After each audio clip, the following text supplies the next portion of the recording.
Hello friends, नमस्ते, राम राम, सत श्री अकाल। कैसे हैं आप? उम्मीद है कि आप सकुशल होंगे।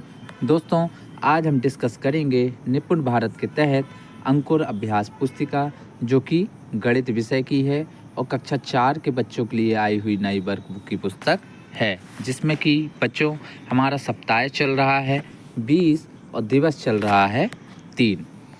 आवधिक आकलन 2। अब इसमें हम बच्चों पहला प्रश्न देखेंगे कि संख्या खाली स्थान को शब्दों में लिखिए, यानी कि खाली स्थान नहीं, यहाँ पे जो शब्द संख्या दी गई है इसे हमको शब्दों में लिखना है। देखिए बच्चों, शब्दों में संख्या लिखने के लिए सबसे पहले हम उसको क्या कर लेते हैं, यहाँ पे हम लिख लेते हैं।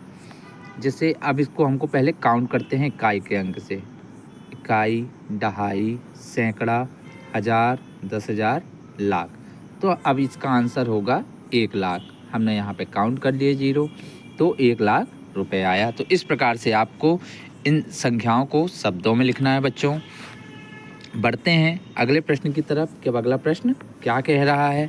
अगला प्रश्न है प्रश्न क्रमांक 2 कि बच्चों की एक कक्षा में प्रत्येक बच्चे को 4 टॉफ़ी बांटने के लिए कितनी टॉफ़ियाँ चाहिए। तो देखिए बच्चों, इसका उत्तर होगा कि कुल बच्चों की कितनी संख्या है, 12। प्रत्येक बच्चे को बांटी गई टॉफ़ी कितनी है, 4। तो कुल टॉफ़ियाँ कितनी होंगी, तो हम यहाँ पे गुणा कर देंगे। 12 × 4 = 48। इस प्रकार से हम 12 × 4 कर देंगे, तो 12 × 4 तो 12 चौके 48 हो जाएगा। तो यानी प्रत्येक बच्चे को 4 टॉफ़ी बांटने के लिए हमें 48 टॉफ़ियाँ लगेंगी 12 बच्चों को अगर हम बांटेंगे तो। इस प्रकार से आपको इस प्रश्न का उत्तर देना है। बढ़ते हैं अगले प्रश्न की तरफ कि अब अगला प्रश्न क्या कह रहा है। अगला प्रश्न है प्रश्न क्रमांक 3 कि ज़मीन से 5 मीटर ऊंचे भवन के ऊपर 2 मीटर 30 सेंटीमीटर ऊंचा टावर लगाया गया है। ज़मीन से टावर के ऊपरी भाग की ऊंचाई कितनी है। तो देखिए बच्चों, इसका हल करेंगे हम कि ज़मीन से जो भवन की ऊंचाई है वो कितनी है, 5 मीटर है। टावर की ऊंचाई कितनी है, 2.30 मीटर है। तो अब हमें बताना है कि ज़मीन से टावर की कुल ऊंचाई कितनी है। तो हम क्या करेंगे, ज़मीन से भवन की ऊंचाई और टावर की ऊंचाई को हम जोड़ देंगे इस प्रकार से। तो ज़मीन से टावर की कुल ऊंचाई निकल कर आ जाएगी, जैसे यहाँ आ गई है 7.30 मीटर। अतः जो ऊंचाई होगी वो कितनी होगी, 7.30 मीटर होगी। इस प्रकार से आप भी जोड़ सकते हैं। बढ़ते हैं अगले प्रश्न की तरफ कि अब अगला प्रश्न क्या कह रहा है। अगला प्रश्न है प्रश्न क्रमांक 4 कि इनमें से जिस आकृति का घेरा सबसे अधिक है उसमें रंग भरिए। तो देखिए बच्चों, यहाँ पे 3 आकृतियाँ दी गई हैं, 1, 2 और 3, जिसमें से आप देखेंगे कि ये जो पहले नंबर की आकृति है इसका घेरा ज़्यादा है, तो हमने इसमें यहाँ पर कलर भर दिया। आप भी इस प्रकार से कलर भर सकते हैं। अब बढ़ते हैं अगले प्रश्न की तरफ कि अब अगला प्रश्न क्या कह रहा है बच्चों। अगला प्रश्न है प्रश्न क्रमांक 5, किसी कक्षा के 40 बच्चों से उनकी पसंद की सब्जी का नाम पूछकर तालिका बनाई गई है। तालिका को पढ़कर दिए गए प्रश्नों के उत्तर दीजिए। देखिए बच्चों, यहाँ पर पहले दिया है सब्जी का नाम, दूसरा दिया है बच्चों की संख्या। अब इसको हमको पहले पूरा सा रीड कर लेना है, यानी पूरा की पढ़ लेना है। फिर इसके बाद नीचे दिए गए प्रश्नों के उत्तर देने हैं। तो पहला प्रश्न है आ कि कौन सी सब्जी सबसे ज़्यादा बच्चों को पसंद है। तो आप यहाँ से तालिका से देखेंगे तो सबसे ज़्यादा जो सब्जी बच्चों को पसंद है वह गिलकी है। कितने बच्चों को पसंद है, 12 बच्चों को पसंद है, तो आप यहाँ लिख देंगे गिलकी। ठीक उसी प्रकार प्रश्न क्रमांक दूसरा है कि कौन सी सब्जी सबसे कम बच्चों को पसंद है। तो देखिए बच्चों, अब आप यहाँ तालिका से देखेंगे कि सबसे कम जो सब्जी है वह गोभी है। कितने, 4 बच्चों को पसंद है, तो आप यहाँ लिख देंगे गोभी। तीसरा प्रश्न दिया है सा कि करेला कितने बच्चों को पसंद है। तो आप यहाँ देखेंगे करेला जो है वह 8 बच्चों को पसंद है, तो आप यहाँ लिख देंगे करेला जो है वह 8 बच्चों को पसंद है। तो इस प्रकार से आपको इस प्रश्न का उत्तर देना है।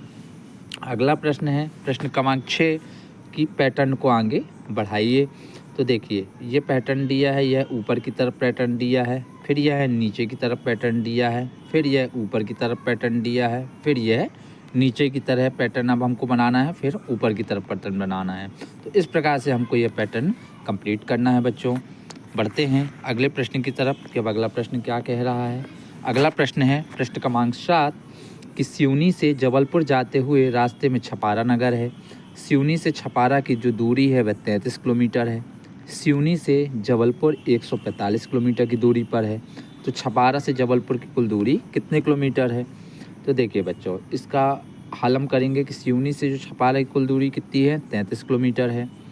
सिवनी से जबलपुर की कुल दूरी कितनी है, 145 किलोमीटर है। तो अब हमको बताना है कि छपारा से जबलपुर की कुल दूरी कितनी है। तो हम क्या करेंगे, इस दूरी को हम यहाँ से घटा देंगे। यहाँ आप देखेंगे कि 145 में हमने 33 घटा दिया तो 112 हमारी छपारा से जबलपुर की दूरी निकल कर आ गई। अतः छपारा से जबलपुर की दूरी कितनी आई है, 112 किलोमीटर। तो इस प्रकार से आपको इसको घटाना है। बढ़ते हैं अगले प्रश्न की तरफ कि अब अगला प्रश्न क्या कह रहा है। अगला प्रश्न है प्रश्न क्रमांक 8 कि 8 फूलों से एक माला बनाई जाना है। ऐसी ही 16 मालाओं को बनाने के लिए कितने फूल लगेंगे। यानी कि 8 फूलों से एक माला बनाई जाती है। तो एक माला में फूलों की कितनी संख्या है, 8 है। तो 16 मालाओं में फूलों की संख्या कितनी होगी, 16 गुणे 8 या 8 गुणे हम 16 कर लेंगे। यहाँ पे देखिए हमने रफ में लिखा भी है कि 16 गुणे 8 हम रफ कर लेंगे। 8 छिंग 48 की 8 हासलाई 4 8 एकम 8 और 4 12। तो इस प्रकार से ये यहाँ पे 128 यानी कि 16 मालाओं में 128 फूल लगेंगे। इस प्रकार से बच्चों आप इस प्रश्न को उत्तर हल कर सकते हैं। अगला प्रश्न है। अगला प्रश्न में जाने के लिए अगर आपने हमारे चैनल को सब्सक्राइब नहीं किया है तो चैनल को लाइक और सब्सक्राइब जरूर कर दीजिए। प्रश्न क्रमांक 8 है कि अदिति के घर में 2 लीटर दूध आया था। उसने 2 मिलीलीटर और उसके भाई अंशुमान ने 200 मिलीलीटर दूध पी लिया। अब घर में कुल कितना दूध बचा है। तो देखिए बच्चों, इसका हल होगा, कुल दूध कितना आया था, 2 लीटर, मतलब कि 2000 मिलीलीटर आया था। और अदिति और अंशुमान ने कितना दूध पिया है, 200 ml। अदिति ने और अंशुमान ने भी 200 ml। तो टोटल कितने हो गए, 200 400 ml हो गए। अब बचा कितना दूध है वो हमें निकालना है। तो हम क्या करेंगे, कितना आया था, 2000 ml आया था और 400 ml पी लिया गया। तो हम 2000 ml में से 400 ml क्या कर देंगे, घटा देंगे। तो हमारा 1600 ml निकल कर आ जाएगा। अतः कितना दूध बचेगा, 1600 ml दूध बचेगा। इस प्रकार से आपको बच्चों इस प्रश्न के उत्तर करना है। बढ़ते हैं अगले प्रश्न की तरफ कि अब अगला प्रश्न क्या कह रहा है। अगला प्रश्न है कि मीनल की जो नानी है वह बीमार है। डॉक्टर ने उन्हें 500 मिलीलीटर दवाई से भरी हुई एक शीशी दी। उन्हें प्रतिदिन 50 ml दवाई पीना है। तो बताइए कितने दिनों में वह दवाई समाप्त हो जाएगी। तो अब देखिए बच्चों, एक दिन में कितनी दवाई पीनी है, 50 मिलीलीटर दवाई पीना है। तो 500 मिलीलीटर की जो उनको दवाई की शीशी मिली है, हम क्या करेंगे, उसमें हम 500 में हम 50 का भाग दे देंगे। तो 1 0 से 1 0 गया, 5 धाम 50, मतलब कि कितने दिन निकल के आए, 10 दिन निकल कर आए। आप यहाँ पर रफ में भी देख सकते हैं इस प्रकार से। तो अतः 10 दिनों में वह दवाई समाप्त हो जाएगी। तो इस प्रकार से आपको इस प्रश्न का उत्तर लिखना है। अब अगला प्रश्न है प्रश्न क्रमांक 11 कि दवाई की बोतल में दवाई बनाने उत्पादन की जो तिथि लिखी हुई है वो कितनी लिखी है, 18 फरवरी 2023 तथा उपयोग की अंतिम तिथि कितनी लिखी है, 17 जनवरी 2024 लिखी है। तो कितने महीने तक उस दवाई का उपयोग किया जा सकता है। तो वैसे तो हम इसका हल निकाल सकते हैं कि 11 माह है, लेकिन यहाँ पे आपको क्या करना है, जैसे फरवरी को आपको नहीं गिनना है तो आप गिनेंगे मार्च, अप्रैल, मई, जून, जुलाई, अगस्त, सितंबर, अक्टूबर, नवंबर, दिसंबर, जनवरी। अब आप ये काउंट कर लीजिए, 1 2 3 4 5 6 7 8 9 10 11। तो इस प्रकार से ये 11 माह होंगे। याद रखिएगा कि फरवरी को आपको नहीं काउंट करना है। तो इस प्रकार से आप इस प्रश्न का उत्तर दे सकते हैं। बढ़ते हैं अगले प्रश्न की तरफ कि अब अगला प्रश्न क्या कह रहा है। प्रश्न क्रमांक 12, दिए गए समय को 24 घंटे की घड़ी के अनुसार लिखिए। तो 24 घंटे की घड़ी किस में होती है भैया, रेलवे की घड़ी होती है। अब आपको लिखना है। तो देखिए 2 PM बराबर होता है 14। कैसे, 12 के बाद 1 13 और 2 14। तो इस प्रकार से यहाँ पे 14 PM हो जाएगा। वहीं बात करें 8 PM की जो रात का समय होता है 12 घंटे की घड़ी में, तो वह कितना हो जाएगा शाम में, यहाँ पे 20 हो जाएगा। क्योंकि जो 18 होता है वह कितना होता है, 6 बजा होता है। तो उसमें आप 2 और प्लस कर देंगे तो हो जाएगा 20। तो इस प्रकार से आप रेलवे की घड़ी के अनुसार इसका टाइम लिख सकते हैं। बढ़ते हैं अगले प्रश्न की तरफ कि अब अगला प्रश्न क्या कह रहा है। प्रश्न क्रमांक 13 है कि ऊपर से देखने पर कोई टेबल बक्सा संदूक जैसा दिखाई देता है वैसा चित्र बनाइए। तो देखिए बच्चों, इसका हल लिखेंगे आप कि एक टेबल, मान लिया आपने ये टेबल बनाई है और इसमें ऐसे टेबल बनाए, तो जब ये ऊपर से देखेंगे आप तो कैसी दिखेगी, कुछ इस प्रकार से दिखेगी। बढ़ते हैं अगले क्वेश्चन की तरफ। अब अगला प्रश्न है प्रश्न क्रमांक 14 कि एक गिलास सामने से देखने पर कैसा दिखाई देता है, उसका चित्र बनाइए। तो देखिए बच्चों, सामने से गिलास को देखेंगे तो हम कुछ इस प्रकार से दिखेगा। प्रश्न क्रमांक 15 है कि 3 सेंटीमीटर अर्धव्यास का वृत्त बनाइए। तो देखिए हमको क्या करना है, सबसे पहले हमको 3 सेंटीमीटर स्केल से खींच लेना है और फिर सेंट्रल बिंदु निकाल कर वहाँ से हमको इसको गोला बना देना है बच्चों।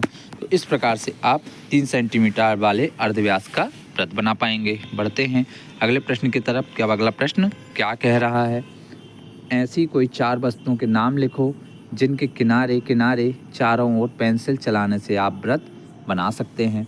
तो देखिए बच्चों, इसका हल होगा सिक्का, प्लेट, थाली और कटोरी। उपयुक्त वस्तुओं से आप इनके चारों तरफ पेंसिल की सहायता से आप वृत्त बना सकते हैं, पेंसिल से खींचकर।